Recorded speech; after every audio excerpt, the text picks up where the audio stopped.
প্রায় 18 বছর পর 25 ডিসেম্বর দেশে ফিরবেন বিএনপির ভারপ্রাপ্ত চেয়ারম্যান তারেক রহমান। ঐতিহাসিক এই প্রত্যাবর্তন ঘিরে সবচেয়ে বড় ইস্যু তার নিরাপত্তা। দেশের সবচেয়ে বড় দলের শীর্ষ নেতার নিরাপত্তা নিশ্চিতে ইতিমধ্যে কেনা হয়েছে বুলেট প্রুফ গাড়ি, সাজানো হয়েছে বাড়ি এবং অফিস।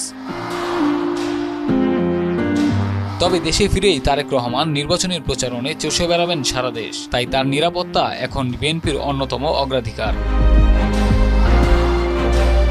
এখন প্রেক্ষাপটে তারেক রহমানের সার্বিক নিরাপত্তা নিশ্চিতে প্রধান নিরাপত্তা কর্মকর্তার দায়িত্ব পেলেন অবসরপ্রাপ্ত brigadier general doctor AKM Shamsul Islam. বুধবার দলের সিনিয়র যুগ্ম মহাসচিব রুহুল কবির রিজভী গণমাধ্যমে পাঠানো এক বিজ্ঞপ্তিতে এ তথ্য জানান। একই সঙ্গে তিনি এভার কেয়ারে চিকিৎসাধীন বিএনপি চেয়ারপারসন বেগম খালেদা জিয়ার নিরাপত্তা টিমেরও প্রধান। ময়মনসিংহে জন্ম নেওয়া শামসুল ইসলাম আগেও বিএনপির চেয়ারপারসনের নিরাপত্তা বিষয়ক টিমের চিফ কোঅর্ডিনেটর হিসেবে কাজ করেছেন। তাছাড়া